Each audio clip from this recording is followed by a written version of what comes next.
श्री सत्यनारायण देव का होता सब पर स्नेह, पूजे जो सच्चे हृदय से कभी न होते क्लेश। सत्यनारायण का व्रत करो, सदा रखो मन में आस, संकट कटे मिटे मिलती नारायण से आस। हरि की रात आप सभी को कार्तिक पूर्णिमा की ढेर सारी शुभकामनाएं। श्री सत्यनारायण भगवान का आशीर्वाद आप सभी पर बना रहे। शिव सत्यनारायण भगवान की कथा न केवल सत्य की शक्ति का प्रतीक है, बल्कि हमें सिखाती है कि भक्ति और विश्वास के साथ जीवन के हर कष्ट को कैसे पार किया जा सकता है। सत्यनारायण भगवान की कृपा से सभी बाधाएं दूर होती हैं, जीवन में सुख शांति और समृद्धि आती है। तो प्रिय श्रोताओं, सत्यनारायण भगवान की इस पावन कथा को सुनकर जीवन में सत्य, शांति और समृद्धि का स्वागत करें और भगवान के आशीर्वाद से हर संकट का सामना करने की शक्ति प्राप्त करें। बोलिए गणपति भगवान की जय, सत्यनारायण भगवान की जय। एक पौराणिक कथा के अनुसार नैशिरण तीर्थ में सैनिक आदि 88,000 ऋषियों ने श्री सूत जी से पूछा, हे प्रभु, इस कलयुग में वेद विद्या रहित मनुष्यों को प्रभु भक्ति किस प्रकार मिल सकती है तथा उनका उद्धार कैसे होगा। हे मुनि श्रेष्ठ, कोई ऐसा तप बताइए जिससे थोड़े समय में ही पुण्य मिले और मनवांछित फल भी मिल जाए। इस प्रकार की कथा सुनने की हम सब इच्छा रखते हैं। सर्वशास्त्रों के ज्ञाता सूत जी बोले, हे वैष्णवों, मैं पूज्य आप सभी ने प्राणियों के हित की बात पूछी है, इसलिए मैं एक ऐसे श्रेष्ठ व्रत को आप लोगों को बताऊंगा जिससे नारद जी ने लक्ष्मी नारायण से पूछा था और लक्ष्मीपति ने मुनि श्रेष्ठ नारद जी से कहा था। आप सब इसे ध्यान से सुनिए। एक समय की बात है, योगीराज नारद जी दूसरों के हित की इच्छा लिए अनेकों लोकों में घूमते हुए मृत्युलोक आ पहुँचे। यहाँ उन्होंने अनेक योनियों में जन्मे प्रायः सभी मनुष्यों को अपने कर्मों द्वारा अनेकों दुखों से पीड़ित देखा। उनका दुख देख नारद जी सोचने लगे कि कैसा यत्न किया जाए जिसके करने से निश्चित रूप से मानव के दुखों का अंत हो जाए। इसी विचार पर मनन करते हुए वह विष्णु लोक में गए।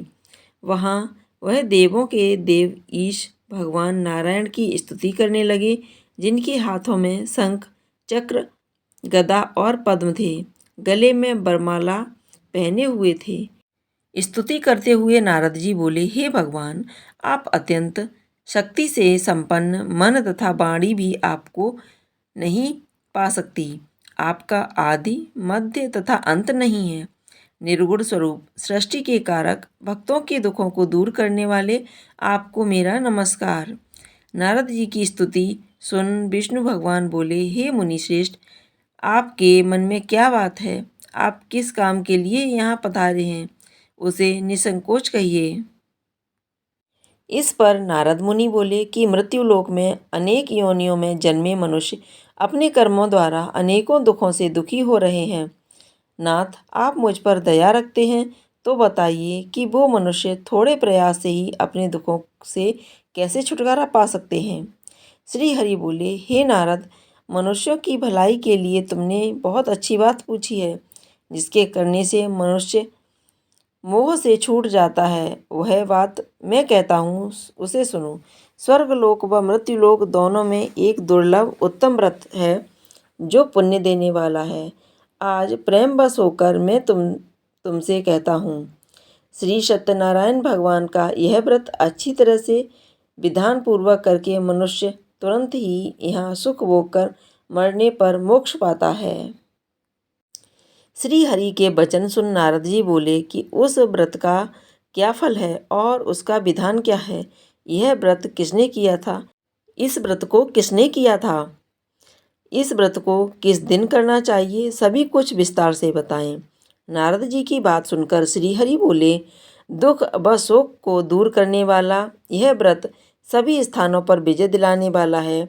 मानव को भक्ति व श्रद्धा के साथ शाम को श्री सत्यनारायण की पूजा धर्मपरायण होकर ब्राह्मणों व बंधुओं के साथ करनी चाहिए।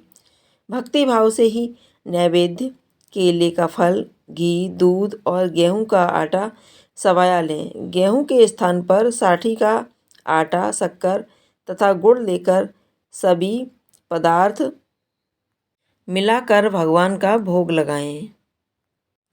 ब्राह्मणों सहित बंधु बांधवों को भी भोजन कराएं, उसके बाद स्वयं भोजन करें। भगवान कीर्तन के साथ भगवान की भक्ति में लीन हो जाएं। इस तरह से सत्यनारायण भगवान का व्रत करने पर मनुष्य की सारी इच्छाएं निश्चित रूप से पूरी हो जाती हैं। इसलिए काल अर्थात कलयुग में मृत्युलोक में मोक्ष का यही एक सरल उपाय बताया गया है। श्री सत्यनारायण भगवान की जय। सत्यनारायण कथा का प्रथम अध्याय समाप्त। श्रीमन्नारायण नारायण नारायण भजवन नारायण नारायण नारायण। सूत जी बोले, हे ऋषियों, जिसने पहले समय में इस व्रत को किया था उसका इतिहास कहता हूँ, ध्यान से सुनो। सुंदर काशीपुरी नगरी में एक अत्यंत निर्धन ब्राह्मण रहता था। भूख प्यास से परेशान हो धरती पर घूमता रहता था। ब्राह्मणों से प्रेम करने वाले भगवान ने एक दिन ब्राह्मण का वेश धारण कर उसके पास जाकर पूछा, हे विप्र, नित्य दुखी होकर तुम पृथ्वी पर क्यों घूमते हो? दीन ब्राह्मण बोला, मैं निर्धन ब्राह्मण हूँ, भिक्षा के लिए धरती पर घूमता हूँ। हे भगवान, यदि आप इसका कोई उपाय जानते हो तो बताइए। वृद्ध ब्राह्मण कहता है कि सत्यनारायण भगवान मनोवांछित फल देने वाले हैं, इसलिए तुम उनका पूजन करो। इसे करने से मनुष्य सभी दुखों से मुक्त हो जाता है। वृद्ध ब्राह्मण बनकर आए सत्यनारायण भगवान उस निर्धन ब्राह्मण को व्रत का सारा विधान बताकर अंतर्ध्यान हो गए। ब्राह्मण मन ही मन सोचने लगा कि जिस व्रत को वृद्ध ब्राह्मण करने को कह गया, मैं उसे जरूर करूँगा। यह निश्चय करने के बाद उसे रात में नींद नहीं आई। वह सवेरे उठकर सत्यनारायण भगवान के व्रत का निश्चय कर भिक्षा के लिए चला गया। उस दिन निर्धन ब्राह्मण को भिक्षा में बहुत धन मिला, जिससे उसने बंधु बांधवों के साथ मिलकर श्री सत्यनारायण भगवान का व्रत किया। भगवान सत्यनारायण का व्रत संपन्न करने के बाद वह निर्धन ब्राह्मण सभी दुखों से छूट गया और अनेक प्रकार की संपत्तियों से विपत्तियों से युक्त हो गया। उसी समय में यह ब्राह्मण हर माह इस व्रत को करने लगा। इस तरह से सत्यनारायण भगवान के व्रत को जो मनुष्य करेगा वह सभी प्रकार के पापों से छूटकर मोक्ष को प्राप्त होगा। जो मनुष्य इस व्रत को करेगा वह सभी दुखों से मुक्त हो जाएगा।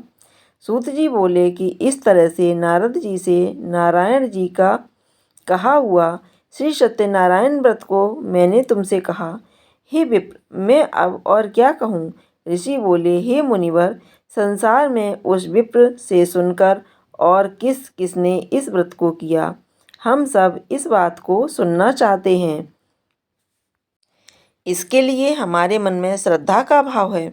सूत जी बोले, हे मुनियों, जिसने इस व्रत को किया है वह सब सुनो। एक समय वही विप्र धन व ऐश्वर्य के अनुसार अपने बंधु बांधवों के साथ इस व्रत को करने को तैयार हुआ। उसी समय एक लकड़ी बेचने वाला बूढ़ा आदमी आया और लकड़ियां बाहर रखकर अंदर ब्राह्मण के घर में गया। प्यास से दुखी वह लकड़हारा उनको व्रत करते देख विप्र को नमस्कार कर पूछने लगा कि आप यह क्या कर रहे हैं तथा इसे करने से क्या फल मिलेगा, कृपया मुझे बताएं। ब्राह्मण ने कहा कि सब मनोकामनाओं को पूरा करने वाला यह सत्यनारायण भगवान का व्रत है। इनकी कृपा से ही मेरे घर में धन धान्य आदि की वृद्धि हुई है। विप्र से सत्यनारायण व्रत के बारे में जानकर लकड़हारा बहुत प्रसन्न हुआ। चरणामृत लेकर वह प्रसाद खाने के बाद वह अपने घर को चला गया। लकड़हारे ने अपने मन में संकल्प किया कि आज लकड़ी बेचने से जो धन मिलेगा उसी से सत्यनारायण भगवान का उत्तम व्रत करूँगा। मन में इस विचार को ले बूढ़ा आदमी सिर पर लकड़ियाँ रख उस नगर में बेचने गया। जहाँ धनी लोग ज़्यादा रहते थे।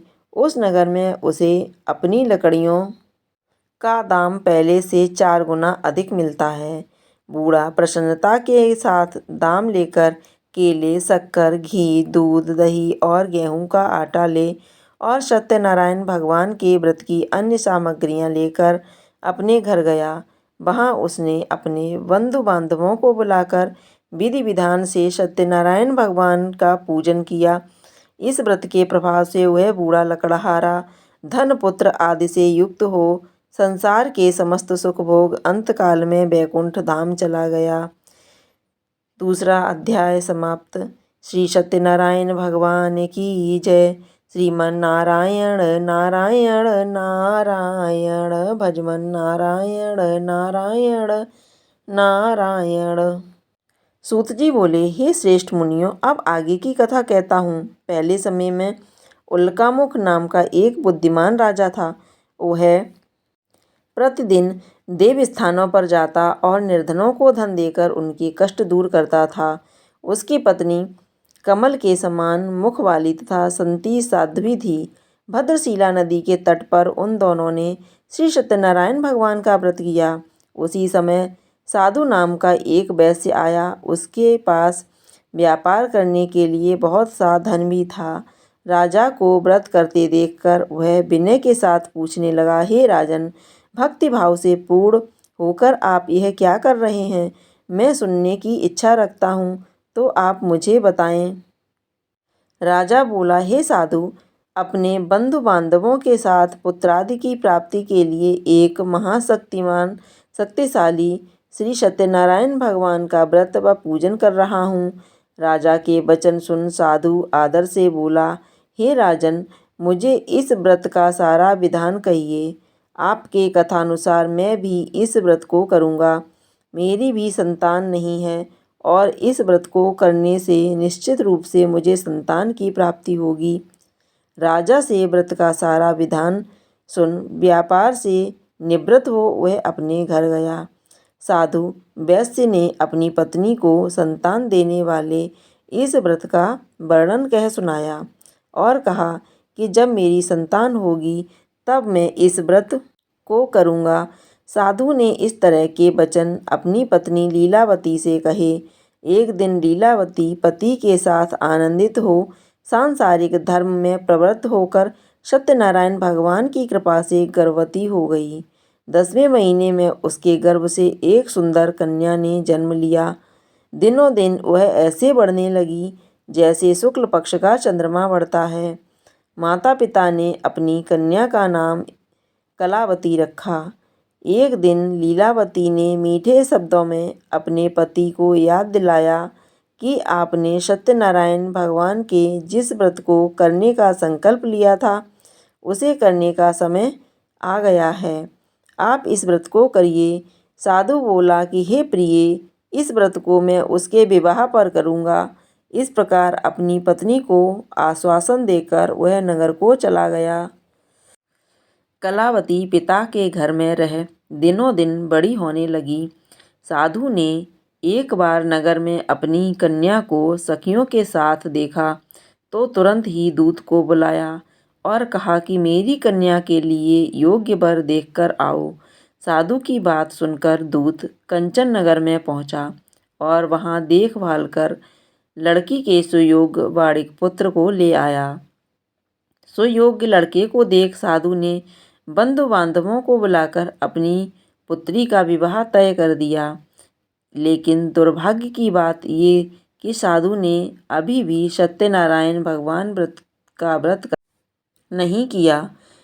इस पर श्री भगवान क्रोधित हो गए और श्राप दिया कि साधु को अत्यधिक दुख मिले। अपने कार्य में कुशल साधु बनिया जमाई को लेकर समुद्र के पास स्थित होकर रत्नपुर नगर में गया। वहां जाकर दामाद ससुर दोनों मिलकर चंद्रकेतु राजा के नगर में व्यापार करने लगे। एक दिन भगवान सत्यनारायण की माया से एक चोर राजा का धन चुराकर भाग रहा था। उसने राजा के सिपाहियों को अपना पीछा करते हुए देखा। धन वहां रख दिया जहां साधु अपने जमाई के साथ ठहरा हुआ था। राजा के सिपाहियों ने साधु वैश्य के पास राजा का धन पड़ा देखा तो वह ससुर जमाई दोनों को बांधकर प्रसन्नता से राजा के पास ले गए और कहा कि उन दोनों चोरों को हम पकड़ लाए हैं, आप आगे की कार्रवाई की आज्ञा दें। राजा की आज्ञा से उन दोनों को कठिन कारावास में डाल दिया गया और उनका सारा धन भी उनसे छीन लिया गया। श्री सत्यनारायण भगवान के श्राप से साधु की पत्नी भी बहुत दुखी हुई। घर में जो धन रखा था उसे चोर चुरा ले गए।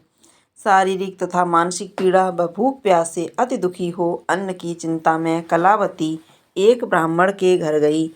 वहां उसने श्री सत्यनारायण भगवान का व्रत होते देखा, फिर कथा भी सुनी। वह प्रसाद ग्रहण कर रात को वापस आई। माता ने कलावती से पूछा कि हे पुत्री, अब तक तुम कहाँ थीं?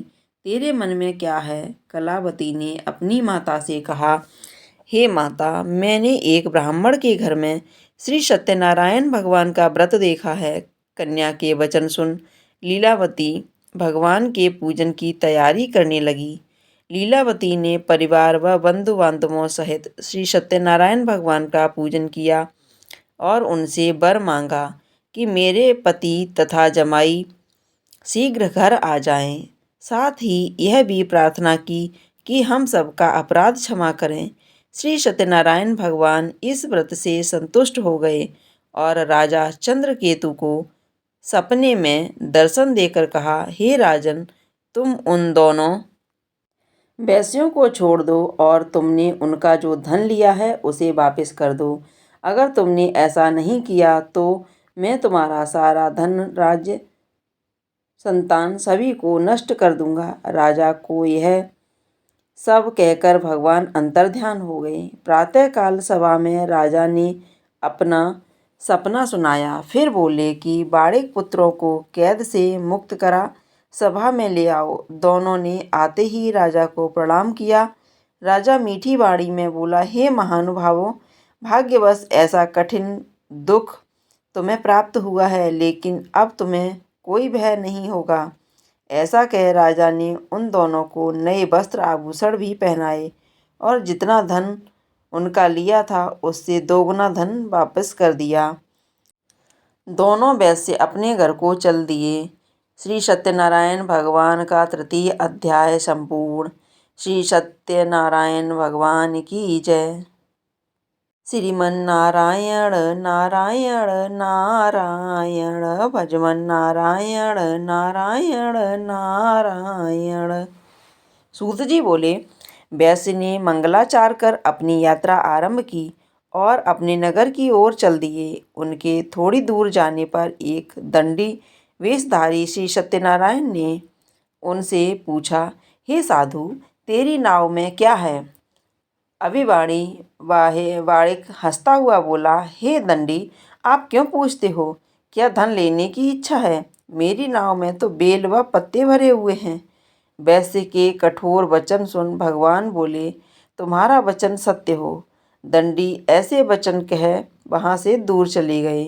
कुछ दूर जाकर समुद्र के किनारे बैठ गए और दंडी के जाने के बाद साधु वैश्य ने नित्य क्रिया के पश्चात नाव को ऊंची उठते देखकर अचंभा माना और नाव में बेल पत्ते आदि देख वह मूर्छित हो जमीन पर गिर पड़ा। मूर्छा खुलने पर वह अत्यंत शोक में डूब गया। तब उसका दामाद बोला कि आप शोक न मनाएं, यह दंडी का शाप है, इसलिए हमें उनकी शरण में जाना चाहिए, तभी हमारी मनोकामना पूरी होगी। दामाद की बात सुनकर वह दंडी के पास पहुंचा और अत्यंत भक्तिभाव से नमस्कार करके बोला, मैंने आपसे जो असत्य वचन कहे थे उनके लिए मुझे क्षमा दें। ऐसा कहकर महान शोकातुर हो रोने लगा। तब दंडी भगवान बोले, हे बाड़िक पुत्र, मेरी आज्ञा से बार बार तुम्हें दुख प्राप्त हुआ है, तू मेरी पूजा से विमुख हुआ। साधु बोला, हे भगवान, आपकी माया से ब्रह्मा आदि देवता भी आपके रूप को नहीं जानते, तब मैं अज्ञानी कैसे जान सकता हूँ? आप प्रसन्न हो, अब मैं सामर्थ्य के अनुसार आपकी पूजा करूँगा। मेरी रक्षा करो और पहले के समान नौका में धन भर दें। साधु वैश्य के भक्तिपूर्वक वचन सुनकर भगवान प्रसन्न हो गए और उनकी इच्छा के अनुसार वरदान देकर अंतर्ध्यान हो गए। ससुर जमाई जब नाव पर आए तो नाव धन से भरी हुई थी।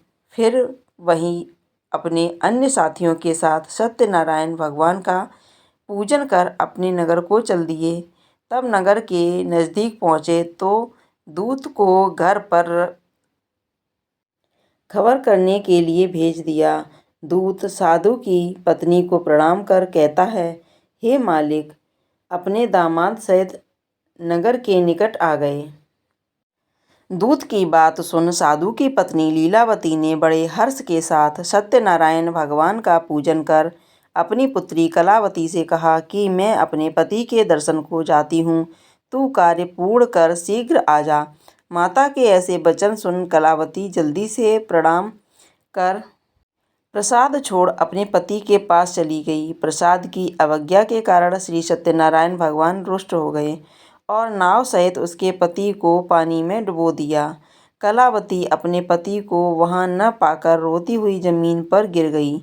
नौका को डूबा हुआ देख वह कन्या को रोता हुआ देख साधु दुखी होकर बोला कि हे प्रभु, मुझसे तथा मेरे परिवार से जो भूल हुई है उसे क्षमा करें तथा मेरे साधु के दीन वचन सुनकर श्री सत्यनारायण भगवान प्रसन्न हो गए और आकाशवाणी हुई, हे साधु, तेरी कन्या मेरे प्रसाद को छोड़कर आई है, इसलिए उसका पति अदृश्य हो गया। यदि वह घर जाकर प्रसाद खाकर लौटती है तो इसे इसका पति अवश्य मिलेगा। ऐसी आकाशवाणी सुन कलावती घर पहुंचकर प्रसाद ग्रहण करती है और फिर आकर अपने पति के दर्शन करती है। उसके बाद साधु अपने बंधु बांधवों सहित श्री सत्यनारायण भगवान का विधि विधान से पूजन करता है तथा इस लोक में सुख भोग कर मोक्ष को प्राप्त होता है। श्री सत्यनारायण भगवान की जय। श्रीमन नारायण नारायण नारायण, भजमन नारायण नारायण नारायण। सूत जी बोले, हे ऋषियों, मैं और भी एक कथा सुनाता हूँ, उसे भी ध्यानपूर्वक सुनो। प्रजापालन में लीन तुंगध्वज नाम का एक राजा था। उसने भी भगवान का प्रसाद त्याग कर बहुत ही दुख सहन किया। एक बार वन में जाकर वन्य पशुओं को मारकर वह बड़ पेड़ के नीचे आया। वहां उसने ग्वालों को भक्ति भाव से अपने बंधुओं सहित सत्यनारायण भगवान का पूजन करते देखा। अभिमानवश राजा ने उन्हें देखकर भी पूजा स्थान में नहीं गया और न ही उसने भगवान को नमस्कार किया। ग्वालों ने राजा को प्रसाद दिया, लेकिन उसने वह प्रसाद नहीं खाया और प्रसाद को वहीं छोड़कर वह अपने नगर को चला गया। जब वह नगर में पहुंचा तो वहां सब कुछ तहस नहस हुआ पाया, तो वह शीघ्र ही समझ गया कि यह सब भगवान ने ही किया है। वह दोबारा ग्वालों के पास पहुंचा और विधि पूर्वक पूजा करके प्रसाद खाया तो श्री सत्यनारायण भगवान की कृपा से सब कुछ पहले जैसा हो गया। दीर्घ काल तक सुख भोगने के बाद मरणोपरांत उसे स्वर्गलोक की प्राप्ति हुई। जो मनुष्य परम दुर्लभ इस व्रत को करेगा तो भगवान सत्यनारायण की अनुकंपा से उसे धन धान्य की प्राप्ति होगी। निर्धन धनी हो जाता है और भयमुक्त हो जीवन जीता है। संतानहीन मनुष्य को संतान सुख मिलता है और सारे मनोरथ पूर्ण होने पर मानव अंतकाल में वैकुंठ धाम को जाता है। सूत जी बोले, जिन्होंने पहले इस व्रत को किया, अब उनके दूसरे जन्म की कथा कहता हूँ। वृद्ध सतानंद ब्राह्मण ने सुदामा का जन्म लेकर मोक्ष की प्राप्ति की। लकड़हारे ने अगले जन्म में निषाद बनकर मोक्ष प्राप्त किया। उल्कामुख नाम का राजा दशरथ होकर वैकुंठ को गए। साधु नाम के वैश्य ने मोरध्वज बनकर अपने पुत्र को आरे से चीरकर मोक्ष पाया। महाराज तुंगध्वज ने स्वयंभू होकर भगवान में भक्ति युक्त हो कर्म कर मोक्ष पाया। सत्यनारायण भगवान का पंचम अध्याय समाप्त। श्रीमन नारायण नारायण नारायण, भजमन नारायण नारायण नारायण। तो दोस्तों, आपको यह सत्यनारायण व्रत की कथा पसंद आई हो तो कमेंट में श्री सत्यनारायण भगवान की जय अवश्य लिखें। अगर आपका कोई सवाल है तो कमेंट बॉक्स में आप पूछ सकते हैं। साथ ही साथ इस वीडियो को लाइक करें, शेयर करें। अगर आपने अभी तक हमारे चैनल को सब्सक्राइब नहीं किया है तो चैनल को सब्सक्राइब करके बेल आइकन को अवश्य दबा दें, ताकि इसी तरह की महत्वपूर्ण जानकारी आपके पास समय से पहुंच सके। इसलिए बेल आइकन को अवश्य दबाएं। जय श्री हरि विष्णु की जय।